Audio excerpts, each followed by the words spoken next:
A production that's been years in the making gets a round of applause in rehearsal just 1 week before opening night. Gina Patterson is a Texas-based choreographer who created the production Liquid Roads for Madco. Although her roots are far from the Mississippi, she felt the pull of the river during visits here.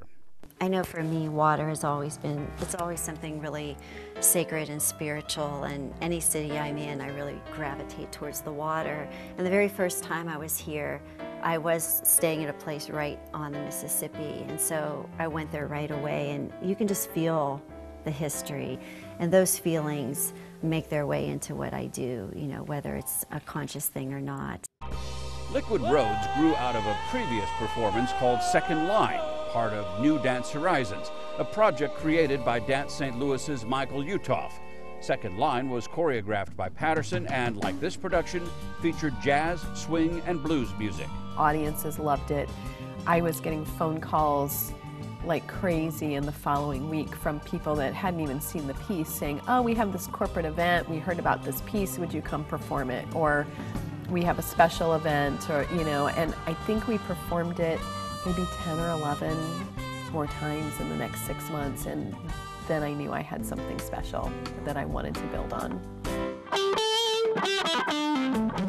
Working with a live band on stage plus some original music presented its own set of challenges. You know, if there's a drum solo, a jazz musician is used to being able to take liberties within that solo and play for as long or as short as he wants. But you can't do that if there's choreography related to it. So we really needed musicians who understood and were willing to work within those parameters. Gina wanted to have some songs that right off, and also Stacy. They both said, I think the two songs that from the get-go that had to be in was, one of them was Ain't No Sunshine, When She's Gone, and the second was Wonderful World. Skies are blue, clouds are white, the bright blessed day, the dark sacred night. I think to myself, what a wonderful world.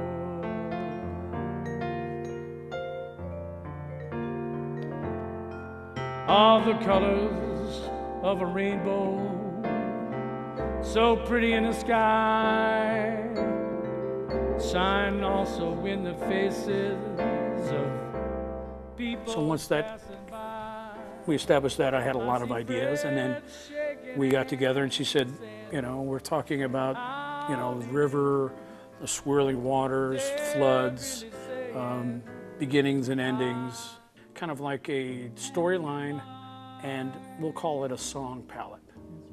So sometimes the songs that I write didn't have the lyrics right away, but it was going to be, this song is going to be about this.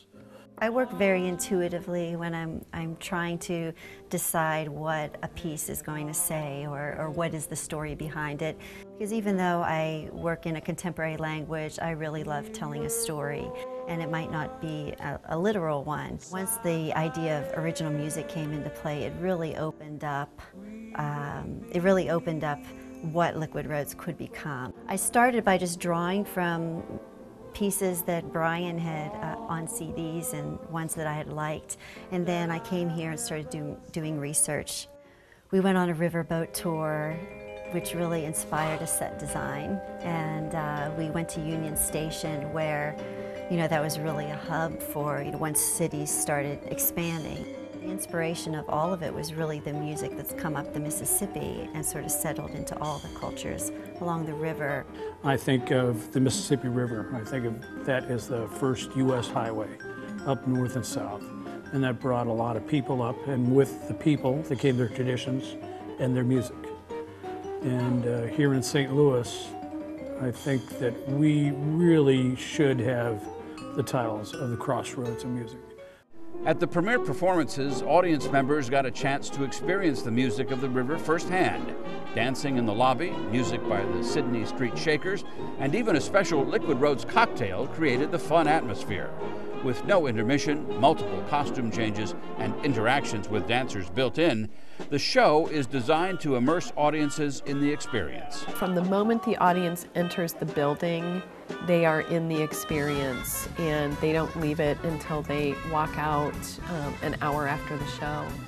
The two-night premiere is far from the end of the road for Liquid Roads. Plans are underway to take the production on tour. That has been a part of the vision from the very beginning, because it really is something that will advance Madco to the next level. And we were awarded with an $80,000 Regional Arts Commission Innovation Fund grant specifically for marketing Liquid Roads for touring. The premiere was a step up for Madco in another way. The show was performed in the larger of the two theaters at the Two Hill Performing Arts Center.